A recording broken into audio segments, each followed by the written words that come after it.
نبین. البته اگه نمیخوای به هدفم برسم نبین. شاید با خود بگی چه هدفی؟ باید بگم که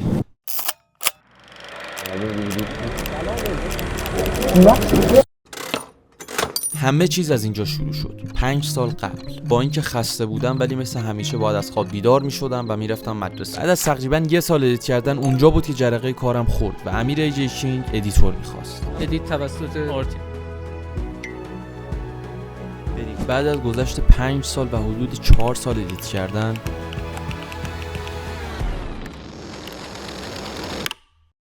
امروز اینجام و یه چنل جدید زدم.